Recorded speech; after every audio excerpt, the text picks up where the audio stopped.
Hello friends, welcome to my channel speeding Shiksha. Friends, जैसा कि हम आरपीएससी असिस्टेंट प्रोफेसर जो हाल ही में अभी 2024 में ही एग्ज़ाम हुआ था, तो समाज शास्त्र के सेकंड पेपर को सॉल्व कर रहे थे। तो जिसमें हमने पार्ट 1 पार्ट 2 में करके 50-50 क्वेश्चन को सॉल्व किया था। तो बचे हुए 50 क्वेश्चन को हम आज की वीडियो में सॉल्व करेंगे। तो फ्रेंड्स, चलिए शुरू करते हैं। क्वेश्चन नंबर 101, निम्नलिखित में से किसने मार्क्स को एक अद्भुत द्वंद्ववादी के रूप में अस्वीकार किया है, अपितु उन्हें एक प्रकारात्मक विचारक माना है? तो यह किसका मानना है कि अद्भुत द्वंद्ववादी के रूप में अस्वीकार किया है? किसने अस्वीकार किया है? पीट्रिम सोरो के, जी.ए. कोहेन, जे. एलेस्टर, जे. रोमर। तो हमारा आंसर होगा option number second, G.A.. Cohen ने अस्वीकार किया है। हमारा अगला क्वेश्चन है क्वेश्चन नंबर 102, कार्ल मार्क्स के अनुसार निम्न में से कौन सा समाज की आर्थिक संरचना का बुनियादी आधार नहीं है? जो इन्होंने आर्थिक संरचना के बेसिक आधार बताए हैं, तो इनमें से कौन सा नहीं है? उत्पादन की पद्धतियाँ, उत्पादन शक्तियाँ, अलगाव, उत्पादन संबंध। तो कौन सा नहीं है? अलगाव की बात ये नहीं करते हैं। जो इन्होंने आर्थिक संरचना का बुनियादी आधार जो बताए हैं, तो उनमें 3 आधार बताते हैं। उत्पादन की पद्धतियाँ यानी कि मेथड्स ऑफ प्रोडक्शन, और प्रोडक्शन ऑफ फोर्स, और प्रोडक्शन रिलेशन। लेकिन एलाइनेशन की बात ये नहीं करते हैं। उत्पादन की पद्धतियाँ, उत्पादन शक्तियाँ और उत्पादन संबंध की बात करते हैं। हमारा अगला क्वेश्चन है क्वेश्चन नंबर 103, सैद्धांतिक दृष्टिकोण को दैनिक जीवन का समाजशास्त्र कहा जाता है। सैद्धांतिक दृष्टिकोण को दैनिक जीवन का समाज कहा जाता है। तो इनमें से कौन सा ऐसा सैद्धांतिक दृष्टिकोण है या अप्रोच है जो कि दैनिक जीवन का समाजशास्त्र कहा जाता है, यानी व्यक्ति के दिन प्रतिदिन की क्रियाओं के अध्ययन को कौन सा अप्रोच बताता है? तो प्रघटना शास्त्र यानी फिनोमिनोलॉजी, संरचनात्मक उपागम, स्ट्रक्चरल अप्रोच, प्रकारात्मक उपागम, फंक्शनल अप्रोच, या संघर्ष उपागम, कॉन्फ्लिक्ट अप्रोच। तो इनमें से कौन सा है? हमारा आंसर होगा ऑप्शन नंबर फर्स्ट, प्रघटना शास्त्र यानी कि फिनोमेनोलॉजी। प्रघटना शास्त्र के जनक कौन है? तो अल्फ्रेड हर्शल और अल्फ्रेड शुट्ज को माना जाता है।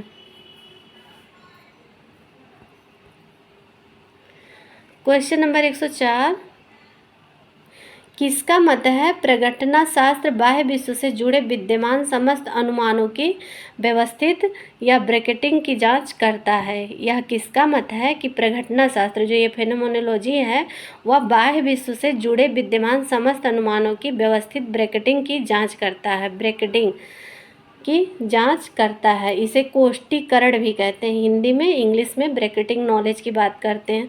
तो कौन करते हैं?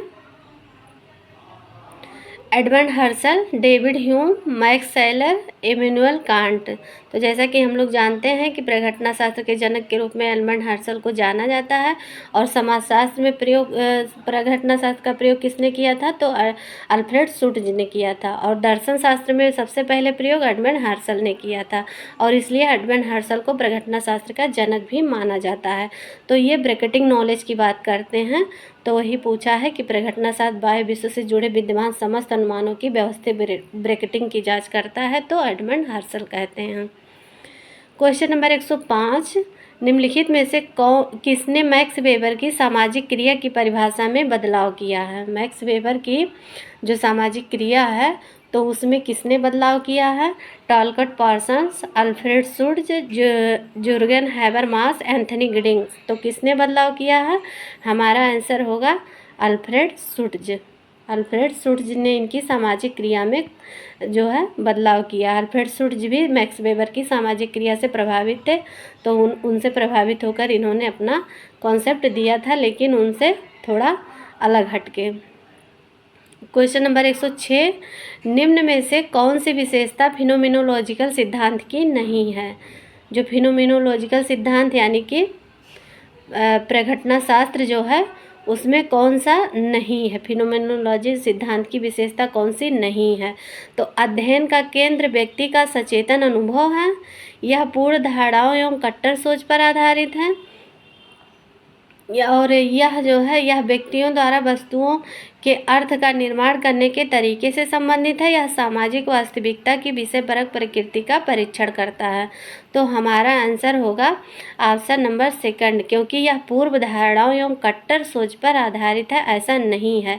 यह पूर्व धारणाओं को खारिज करता है, कि जो पहले से मान्यताएं हैं उसको ये खारिज करता है, ना कि उस पर आधारित है। तो और ये अध्ययन का केंद्र व्यक्ति का सचेतन अनुभव है, कि व्यक्ति जैसा कैसा सोच रहा है, कैसा अनुभव कर रहा है, उस पर यह आधारित है। तो ये सही है, ये प्रघटना शास्त्र की विशेषता है। और यह व्यक्तियों द्वारा वस्तुओं के अर्थ का निर्माण करने के तरीके से संबंधित है। तो जो व्यक्ति द्वारा जो वस्तुओं के अर्थ का निर्माण किया जाता है तो उससे भी संबंधित, ये भी फिनोमेनोलॉजी की विशेषता है। और यह सामाजिक वास्तविकता की विषय परक प्रकृति का परीक्षण करता है, तो ये भी इसकी विशेषता है। पर यह विशेषता ऑप्शन नंबर सेकंड यह नहीं है, या पूर्व धारणाओं एवं कट्टर सोच पर आधारित नहीं है। क्वेश्चन नंबर 107, कौन सी अवधारणा का लोक विधि विज्ञान में स्थान नहीं है। लोक विधि विज्ञान यानी कि एथनोमेथोडोलॉजी, तो कौन सी अवधारणा का लोक विधि विज्ञान में स्थान नहीं है पूछा है। तो एथनोमेथोडोलॉजी की कुछ विशेषताएं हैं जो वो अपने सिद्धांत में शामिल करता है। तो औपचारिक संगठन, प्रत्यावर्तनीयता या रिफ्लेक्सिविटी कहते हैं, इंडेस्केलिटी कहते हैं, अकाउंट्स, तो इसमें से कौन सा धारण करता है कौन सा नहीं। तो ये जो है प्रत्यावर्तनीयता या रिफ्लेक्सिविटी ये शामिल है, इंडेस्केलिटी की भी बात करता है, और ये अकाउंट्स की भी बात करता है। लेकिन ये औपचारिक संगठन यानी कि फॉर्मल ऑर्गेनाइजेशन की बात ये नहीं करता है। तो यही हमारा आंसर होगा।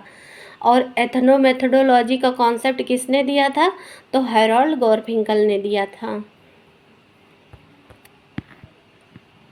क्वेश्चन नंबर 108, एथनोमेथोडोलॉजिस्ट अक्सर उल्लंघन प्रयोग यानी कि ब्रीचिंग एक्सपेरिमेंट शब्द का उपयोग करते हैं।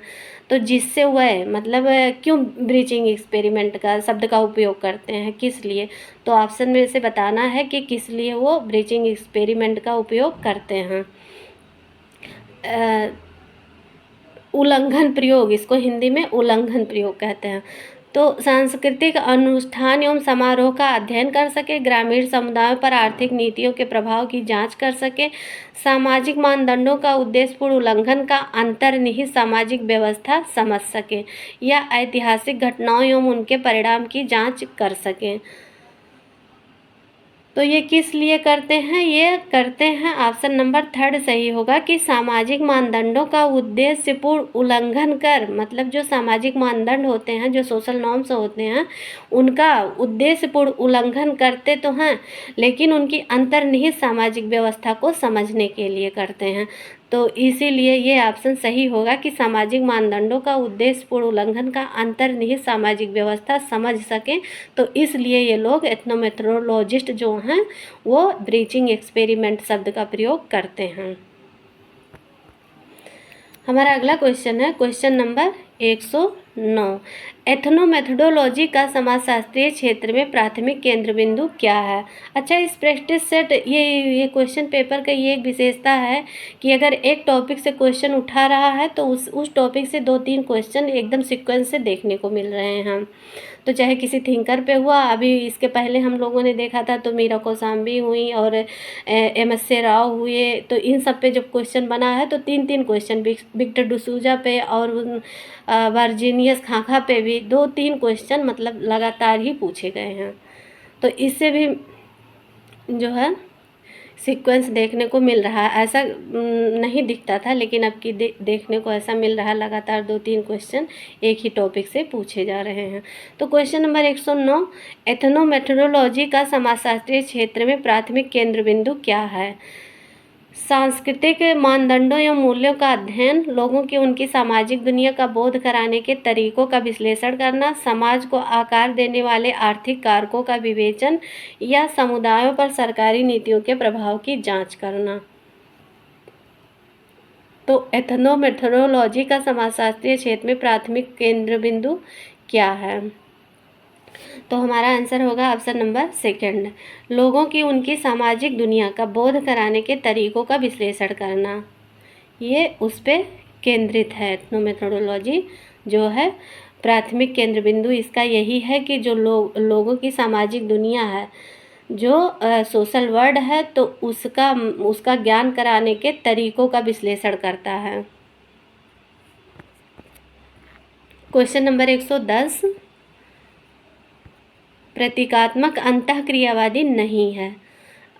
अब यहाँ सिंबॉलिक इंटरेस्टनिज्म से क्वेश्चन पूछा है, तो इसमें से पूछा है कि प्रतीकात्मक अंतःक्रियावादी कौन सा नहीं है? Vilfredo Pareto, George Herbert Mead, Herbert Blumer, Erving Goffman. तो हम सभी जानते हैं कि मीड भी संबंधित है प्रतीकात्मक अंतःक्रियावाद से, इरविन गॉफमैन भी संबंधित है और हर्बर्ट ब्लूमर है, लेकिन विल्फ्रेड पेरेटो ये नहीं है, ये प्रकारवादी कहलाते हैं, तो ये प्रतीकात्मक अंतःक्रियावादी नहीं है।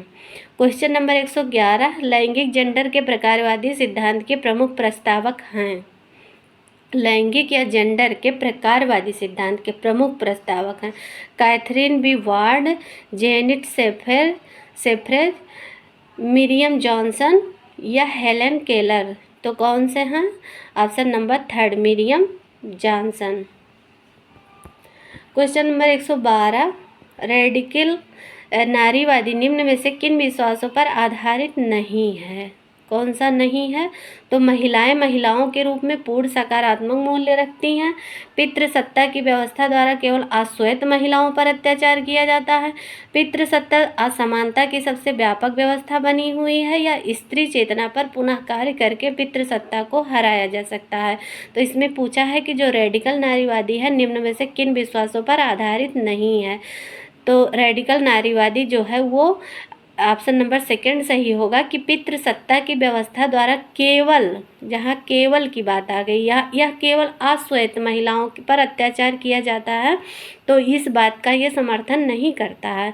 यह सभी संपूर्ण महिलाओं की बात करता है, केवल अश्वेत महिलाओं की बात ही नहीं करता है। और बाकी ऑप्शन सही हैं, इसका आंसर ऑप्शन नंबर सेकंड होगा। क्वेश्चन नंबर 113, निम्नलिखित में से किसका मत है कि अनेक बार शासक वर्ग समुदाय की अधिकतम उपादेयता की समस्या एवं समुदाय के लिए अधिकतम उपादेयता की समस्या में भ्रम को उपस्थित करता है? तो अनेक बार शासक वर्ग, यहाँ देखना है रूलिंग क्लास। अब रूलिंग क्लास कीवर्ड पकड़ के हम आंसर को जान सकते हैं कि बाकी ये स्टेटमेंट समझ में आए ना आए, लेकिन एक वर्ड यहाँ पे है रूलिंग क्लास। तो रूलिंग क्लास इसमें से कौन सा है? ऐसा विद्वान Antonio Gramsci, Karl Marx, Herbert Marcuse, Vilfredo Pareto. तो आंसर होगा विल्फ्रेडो पेरेटो। ये मॉस्को से प्रभावित होकर इन्होंने ruling and non ruling class की अवधारणा दिए थे।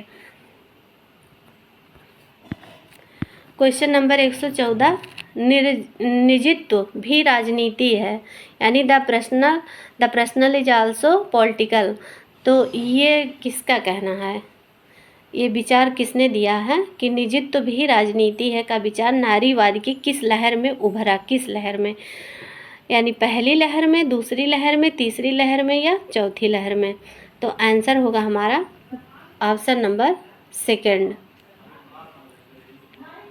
ये सेकंड वेव की बात है कि वो निजित्व भी राजनीति है, ये बात दूसरी लहर, नारीवाद की दूसरी लहर में ये बात उभरी थी।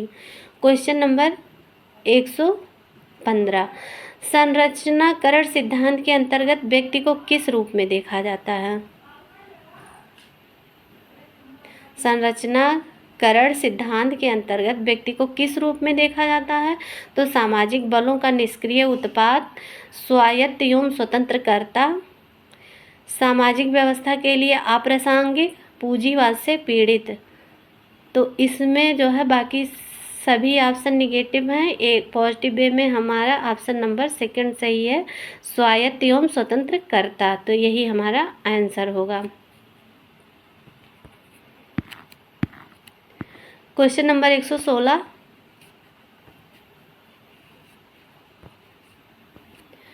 निम्नलिखित में से यह किसका मत है कि अभिकरण यानी कि एजेंसी एवं संरचना यानी स्ट्रक्चर एक द्वैत है यानी डुअलिटी है। तो किसका कहना है? R K Merton, Anthony Giddens, Talcott Parson, C H Cooley. Answer होगा एंथनी गिडिंग्स। क्वेश्चन नंबर 117, नारीवाद की कौन सी लहर कानूनी अधिकारों एवं लैंगिक समानता सहित मताधिकार की लड़ाई से जुड़ी है? नारीवाद की कौन सी लहर है जो कानूनी अधिकारों एवं लैंगिक समानता सहित मताधिकार की लड़ाई से जुड़ी है? तो पहली लहर, दूसरी लहर, तीसरी लहर या चौथी लहर? हमारा आंसर होगा पहली लहर। जो नारीवाद की पहली लहर है वह मताधिकार की लड़ाई से जुड़ी हुई है कि महिलाओं को मताधिकार का अधिकार दिया जाए ताकि वो भी अपना मत दे सके। तो ये पहली लहर की लड़ाई थी। क्वेश्चन नंबर 118, निम्न में से कौन सा संरचनावादी नहीं है? कौन सा संरचनावादी नहीं है? फर्नांडिस सॉसरे, क्लाउड लेवी-स्ट्रास, लुईस अल्थूजर या जॉर्ज होम्स? तो कौन सा संरचनावादी नहीं है? हमारा आंसर होगा option number 4, George Homans. George Homans क्या हैं? ये विनिमय का सिद्धांत दिए हैं और बाकी सब संरचनावादी हैं। Louis Althusser, Claude Levi Strauss, Ferdinand Saussure. इन्हें फर्नांडिस सॉसरे को भाषाई संरचनावाद कहा जाता है और क्लाउड लेवी-स्ट्रास को संरचनावादी कहा जाता है, संरचनावाद का जनक माना जाता है। और लुईस अल्थूजर ये भी संरचनावादी हैं। इन्हें वैज्ञानिक मार्क्स भी कहा जाता है लुईस अल्थूजर को। हमारा अगला क्वेश्चन है क्वेश्चन नंबर 120, उत्तर आधुनिक समाज का कौन सा तत्व फ्रेडरिक जेमिसन द्वारा नहीं दिया गया है? गहराई एवं गहरे अंतर्निहित अर्थ उत्तर आधुनिक समाज की विशेषता है। भावनाओं अथवा आवेगों की कमी उत्तर आधुनिकता की विशेषताएं हैं। इसमें ऐतिहासिकता का अभाव है। उत्तर आधुनिकता समाज में प्रजनन प्रौद्योगिकी का प्रभुत्व है। तो पूछा है कि उत्तर आधुनिक समाज का कौन सा तत्व फ्रेडरिक जेमिसन द्वारा नहीं दिया गया है? हमारा आंसर होगा ऑप्शन नंबर 1, गहराई एवं गहरे अंतर्निहित अर्थ उत्तर आधुनिक समाज की विशेषता हैं। तो ये इनके द्वारा नहीं दिया गया है। बाकी भावनाओं अथवा आवेगों की कमी उत्तर आधुनिकता की विशेषता है, ये भी बताए हैं। ये इसमें ऐतिहासिकता का अभाव है, ये भी बताया इन्होंने। और उत्तर आधुनिक समाज में प्रजनन प्रौद्योगिकी का प्रभुत्व है, तो ये भी बताया। लेकिन इन्होंने गहराई एवं गहरे अंतर्निहित अर्थ उत्तर आधुनिक समाज की विशेषता है, तो ऐसा फ्रेडरिक जेमिसन नहीं बताते हैं। क्वेश्चन नंबर 121, डेरिडा की उत्तर संरचनावादी विचारों को निम्नलिखित में से किस माध्यम से प्रस्तावित किया गया है? संरचनाकरण का सिद्धांत, विखंडन का सिद्धांत, शक्ति संबंध का सिद्धांत या स्वैच्छिकवाद का सिद्धांत? तो आंसर होगा विखंडन का सिद्धांत। क्वेश्चन नंबर 122, शोध का कौन सा उपागम मनोवृत्ति, मत एवं व्यवहार के व्यक्तिपरक मूल्यांकन से संबंधित है? शोध का यानी रिसर्च का कौन सा उपागम जो है वह मनोवृत्ति, मत एवं व्यवहार के व्यक्तिपरक मूल्यांकन से संबंधित है? गुणात्मक उपागम, परिमाणात्मक उपागम, अनुमानिक उपागम या प्रयोगात्मक उपागम? तो जो मनोवृत्ति यानी कि एटीट्यूड होता है या ओपिनियन होता है या बिहेवियर होता है, तो ये सब जो होता है वो कौन सा उपागम होता है? तो वो क्वालिटेटिव उपागम, क्वालिटेटिव अप्रोच में होता है। ये सब जो है वे क्वालिटेटिव यानी कि गुणात्मक उपागम में होता है। क्वेश्चन नंबर 123, वह शोध जिसका उद्देश्य किसी तात्कालिक समस्या का समाधान ढूंढना है, तो वह कौन सा रिसर्च कहलाता है? वह कौन सा रिसर्च है जो जिसका उद्देश्य तात्कालिक समस्या, कोई समस्या है तो उसका समाधान करने के लिए कौन सा रिसर्च का प्रयोग किया जाता है? मूलभूत अनुसंधान, फंडामेंटल रिसर्च, या व्यवहारिक अनुसंधान, अप्लाइड रिसर्च, या वर्णनात्मक अनुसंधान, डिस्क्रिप्टिव रिसर्च, या अवधारणात्मक अनुसंधान, कॉन्सेप्चुअल रिसर्च। तो हमारा आंसर होगा ऑप्शन नंबर सेकंड, व्यवहारिक अनुसंधान, यानी कि अप्लाइड रिसर्च होगा, जो किसी समस्या के समाधान से संबंधित होता है। क्वेश्चन नंबर 124, अनुभाविक दृष्टि से सत्यापित तथ्यों के संग्रह के द्वारा ज्ञान की रचना को कहते हैं। अनुभाविक दृष्टि से सत्यापित तथ्यों के संग्रह के द्वारा ज्ञान की रचना को कहते हैं। क्या कहते हैं? जो अनुभाविक होता है यानी कि एम्पिरिकल होता है, तो वो कौन से तथ्यों के संग्रह द्वारा ज्ञान की रचना कहते हैं? दार्शनिक अनुसंधान, या परिकल्पित अनुसंधान, या वैज्ञानिक अनुसंधान, या भाव सूचक अनुसंधान।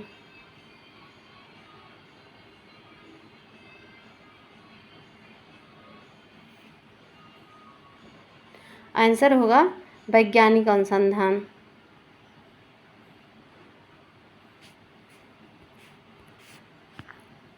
क्वेश्चन नंबर 125, निम्नलिखित में से किस अवधारणा को इस प्रश्न से संबोधित किया गया है कि क्या वह वास्तव में वही माप रहे हैं जो हम मापना चाहते हैं?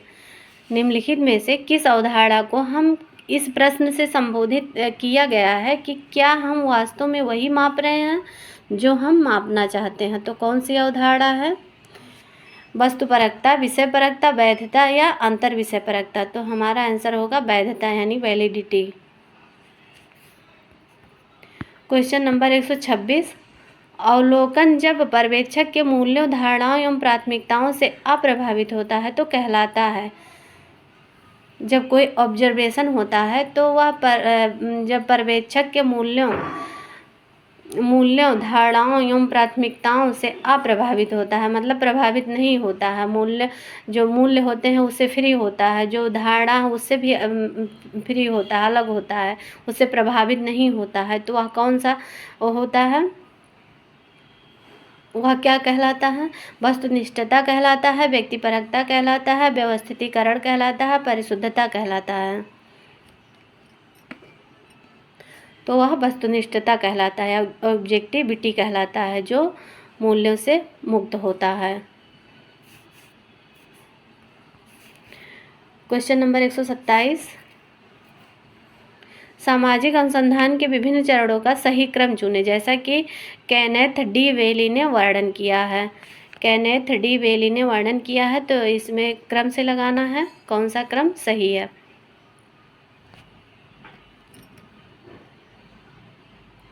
शोध अभिकल्प का निर्माण, परिकल्पना का कथन, शोध समस्या का चयन, तथ्य संग्रहण एवं परिणामों का विश्लेषण। तो सबसे पहले आएगा शोध समस्या का चयन, क्योंकि पहले हम समस्या का चयन करते हैं। उसके बाद आएगा कि परिकल्पना कथन, मतलब उसके बाद हम परिकल्पना या हाइपोथेसिस का निर्माण करते हैं। पहले समस्या का चयन करते हैं, उसके बाद परिकल्पना का निर्माण करते हैं, उसके बाद शोध अभिकल्प का निर्माण करते हैं, यानी कि शोध डिजाइन का निर्माण करते हैं। उसके बाद तथ्य संग्रहण एवं परिणामों का विश्लेषण करते हैं, यानी कि तथ्यों का संग्रह करते हैं और फिर तथ्यों का विश्लेषण करते हैं। तो ये डी होगा। इस हिसाब से हमारा आंसर होगा ऑप्शन नंबर 4 सही होगा। क्वेश्चन नंबर 128, निम्न में से वर्णनात्मक अध्ययन का उदाहरण कौन सा है?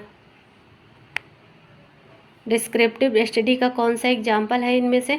विचारधाराई बहसों पर अनुसंधान, सिद्धांत पर आलोचनात्मक अनुसंधान, भारत की जनगणना, या अवधारणात्मक विविधता पर अनुसंधान। तो वर्णनात्मक यानी कि डिस्क्रिप्टिव स्टडी कौन सा है इनमें से? वर्णनात्मक अध्ययन का उदाहरण कौन सा है? तो भारत की जनगणना यानी सेंसस ऑफ इंडिया। तो ये जो है, ये जनगणना जो है, ये वर्णनात्मक अध्ययन है। क्वेश्चन नंबर 129, निम्न में से कौन सी वैज्ञानिक शोध की विशेषता नहीं है? जो साइंटिफिक रिसर्च है, तो इनमें से कौन सी विशेषता नहीं है? सत्यापन, योग्य साक्ष्य, व्यक्तिपरक व्याख्या, परिशुद्धता, या व्यवस्थितीकरण।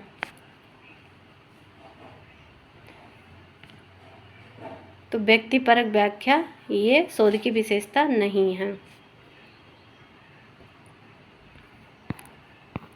क्वेश्चन नंबर 130, भारत में पुरुषों एवं स्त्रियों में सन 1979, 1989 और 1999 में एड्स की व्यापकता को जानने के लिए किया जाने वाला अध्ययन किस अनुसंधान का उदाहरण है?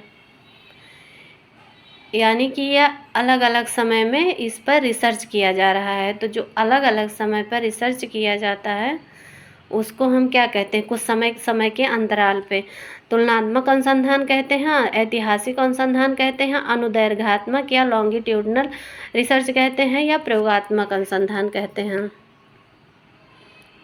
तो हमारा आंसर होगा अनुदैर्घ्यात्मक या लॉन्गिट्यूडनल अनुसंधान, क्योंकि ये कुछ समय के अंतराल पे किया जा रहा है अध्ययन।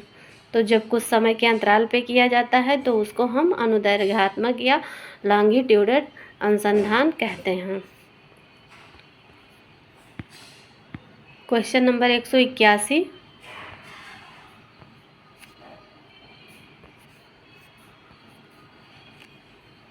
निम्न में से कौन सा उपागम एक प्राकृतिक वैज्ञानिक द्वारा नहीं अपनाया जाता है?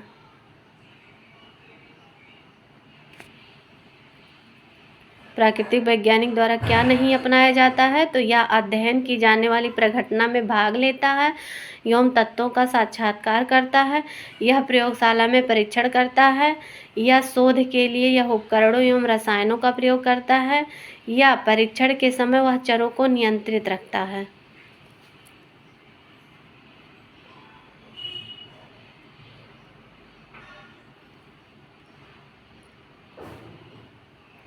हमारा आंसर होगा कि वह अध्ययन की जाने वाली प्रघटना में भाग लेता है एवं तत्वों का साक्षात्कार करता है। तो यह प्राकृतिक वैज्ञानिक द्वारा नहीं अपनाया जाता है। क्वेश्चन नंबर 131 का आंसर ऑप्शन नंबर फर्स्ट होगा।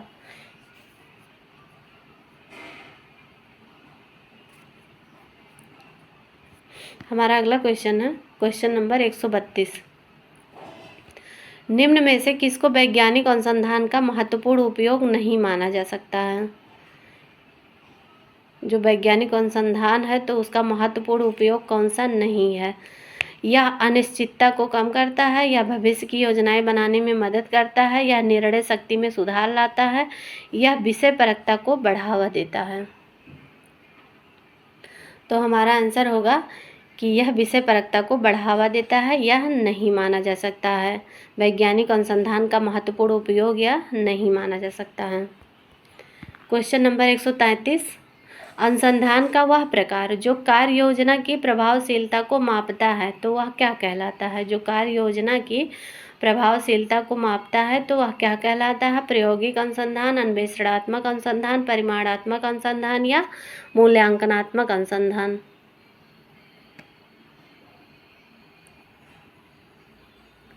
हमारा आंसर होगा मूल्यांकनात्मक अनुसंधान, क्योंकि वह प्रभावशीलता को मापता है कि इसका क्या इम्पैक्ट पड़ा।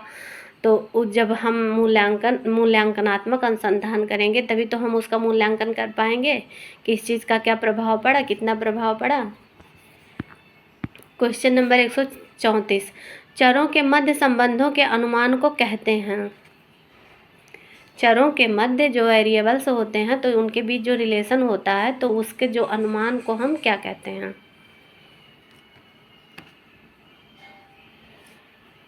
तो हम उसको परिकल्पना कहते हैं, हाइपोथेसिस कहते हैं। क्वेश्चन नंबर 135, निम्न में से कौन सी परिकल्पना की विशेषता नहीं है? जो हमारा हाइपोथेसिस होता है उसकी विशेषता कौन सी नहीं है? या अनुभवजन्य रूप से परीक्षण योग्य होनी चाहिए, या विशिष्ट एवं सटीक होनी चाहिए, परिकल्पना के कथन विरोधाभासी होने चाहिए, इसे उन चरों को स्पष्ट करना चाहिए जिनके मध्य संबंध स्थापित होने हैं। तो स्पष्ट ही है ऑप्शन के हिसाब से। परिकल्पना के कथन विरोधाभासी होने चाहिए, ये गलत है, ये नहीं होगा। तो यही हमारा आंसर है। क्वेश्चन नंबर 136, कौन सा एक परिकल्पना का उदाहरण नहीं है? परिकल्पना का उदाहरण इनमें से कौन सा नहीं है? छात्रावास में निवास करने वाले छात्रावासों में नहीं रहने वाले से अधिक मदिरा का उपयोग करते हैं। उच्च वर्ग वाले लोगों के निचले वर्ग वाले लोगों से कम बच्चे होते हैं। कार्य अवधि के बढ़ने से कार्य संतुष्टता कम हो जाती है, या राजस्थान में बाल विवाह की व्यापकता का पता लगाना। तो परिकल्पना का उदाहरण कौन सा नहीं है? हमारा आंसर होगा राजस्थान में बाल विवाह की व्यापकता का पता लगाना। ये परिकल्पना का उदाहरण नहीं है। Question number 137।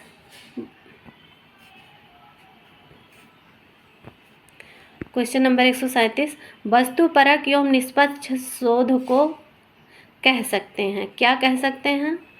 मूल निरपेक्ष शोध, महत्वपूर्ण शोध, निर्णायक शोध, या उग्र या रेडिकल शोध। तो उसको हम मूल्य निरपेक्ष शोध कहेंगे या वैल्यू फ्री रिसर्च कहेंगे, जो निष्पक्ष होंगे या वस्तुपरक होंगे। क्वेश्चन नंबर 138, सामाजिक अनुसंधान में भौगोलिक क्षेत्र के चुनाव के लिए कौन सी निर्देशन विधि का प्रयोग किया जाता है?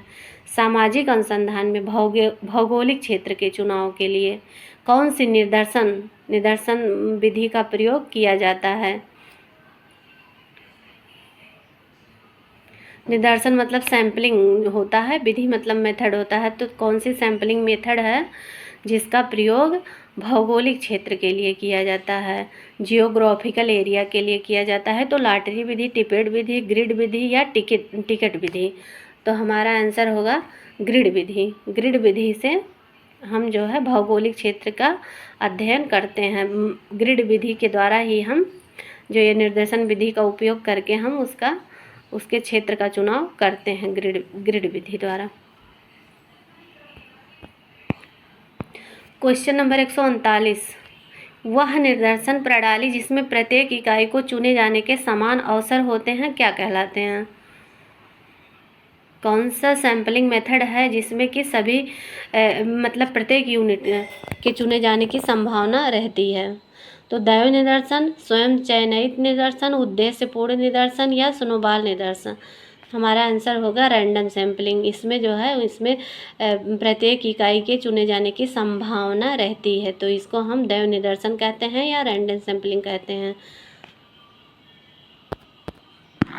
क्वेश्चन नंबर 140, कौन सा प्रश्नावली का गुण नहीं है? प्रश्नावली जो डाक द्वारा भेजी जाती है लोगों से डाटा इकट्ठा करने के लिए, ये प्रत्यक्ष विधि है डाटा संकलन की। दो विधियां होती हैं, प्रत्यक्ष और अप्रत्यक्ष, प्राथमिक रिसोर्स और द्वितीयक रिसोर्स। तो जो प्राथमिक विधि है उसमें प्रश्नावली भी आता है, तो ये डाक के द्वारा लोगों को भेजी जाती है और लोग उसमें जो क्वेश्चन पूछे रहते हैं उनके आंसर भर के दोबारा वो लौटाते हैं। तो इसमें कौन सा गुण नहीं है? स्वयं प्रशासित, न्यूनतम व्यय, भावनात्मक प्रेरणा का अभाव, या विशाल जनसंख्या का अध्ययन।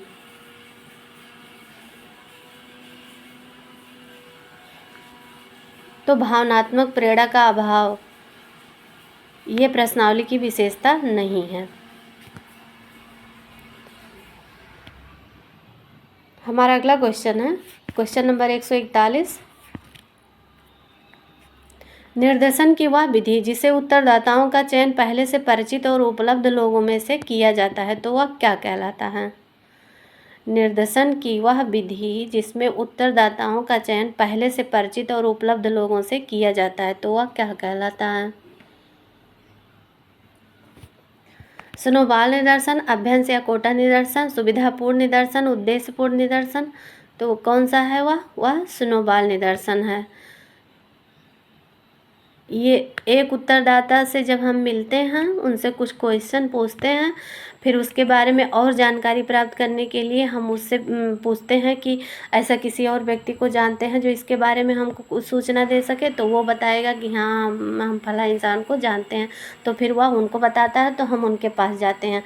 तो इसीलिए हम उत्तरदाताओं का चयन पहले से ही परिचित होते हैं, क्योंकि हम उससे पूछे रहते हैं। जो एक व्यक्ति हमको मिला रहता है तो उससे हम अगले के बारे में पूछते हैं, फिर उससे मिलेंगे तो फिर उससे हम अगले के बारे में पूछेंगे, तो फिर वहाँ जाएंगे। तो ऐसे ऐसे ये जो है ये परिचित होते रहे, पहले से ही परिचित रहते हैं। तो वो कौन से उसमें होते हैं? स्नोबॉल निदर्शन में। क्वेश्चन नंबर 142, जिस प्रश्नावली में निश्चित भाषा एवं पूर्व निर्धारित प्रश्न होते हैं वह क्या कहलाते हैं? असंरचित प्रश्नावली, संरचित प्रश्नावली, खुली प्रश्नावली या विचारात्मक प्रश्नावली? तो आंसर होगा संरचित प्रश्नावली। इसमें फिक्स तो होते हैं, इसमें जो है रिसर्चर इसमें कोई क्वेश्चन घटा बढ़ा नहीं सकता है और वह पहले से ही निर्धारित रहते हैं। क्वेश्चन नंबर 143, एक निश्चित चुनाव केंद्रित प्रश्न को यह भी कहा जाता है।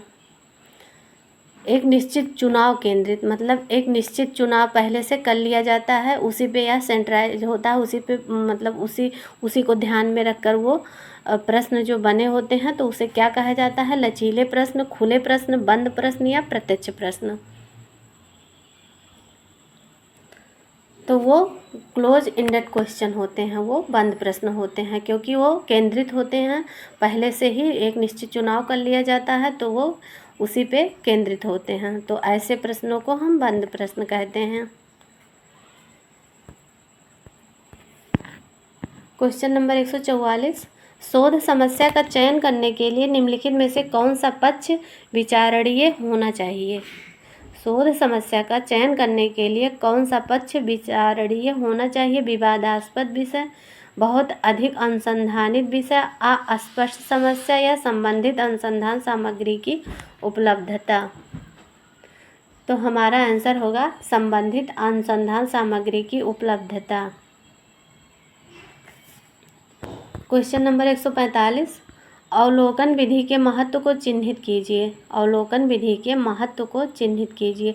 इसमें बहुत अधिक व्यय अंतर्निहित है, सीमित जानकारी इकट्ठी होती है, व्यक्तिपरक पूर्वाग्रह समाप्त किया जाता है या उत्तरदाताओं तक पहुंच प्रतिबंधित या बिल्कुल नहीं।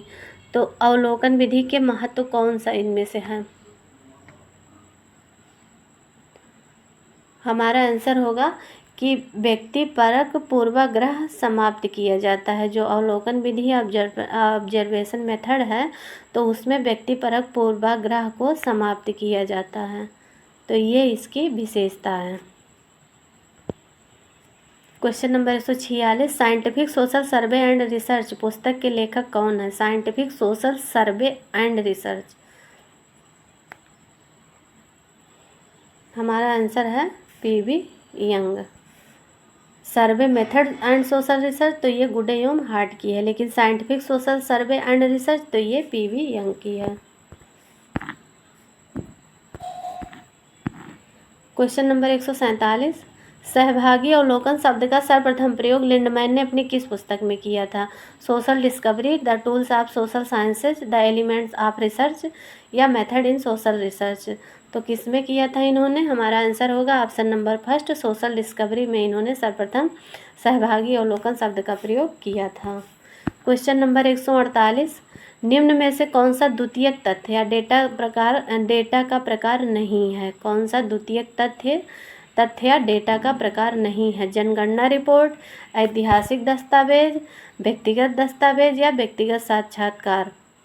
हमारा आंसर होगा ऑप्शन नंबर फोर्थ, व्यक्तिगत साक्षात्कार। ये प्राथमिक तथ्य संकलन की विधि है, बाकी जनगणना रिपोर्ट, ऐतिहासिक दस्तावेज या व्यक्तिगत दस्तावेज ये सब द्वितीयक वो तथ्य संकलन की विधियां हैं। इसमें ये सब सेकेंडरी डाटा है, इनके माध्यम से हम कलेक्ट करते हैं, लेकिन व्यक्तिगत साक्षात्कार के माध्यम से ये प्राथमिक तथ्य संकलन की विधि है। क्वेश्चन नंबर 149, निम्न में से किस शोध प्ररचना रिसर्च डिजाइन में नियंत्रण समूह का प्रयोग होता है? तो अन्वेषणात्मक, प्रयोगात्मक, वर्णनात्मक या अनुदैर्घ्य में?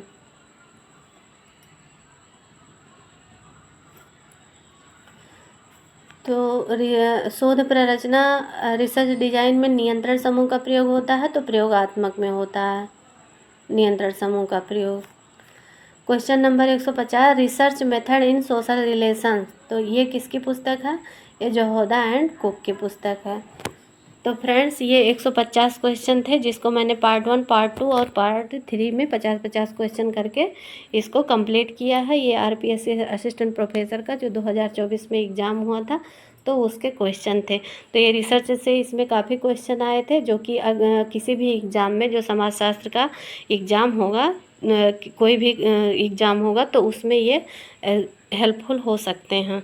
तो फ्रेंड्स, वीडियो हमारी पसंद आए तो लाइक ज़रूर करिए और चैनल पर नए हैं तो सब्सक्राइब ज़रूर कर लीजिएगा।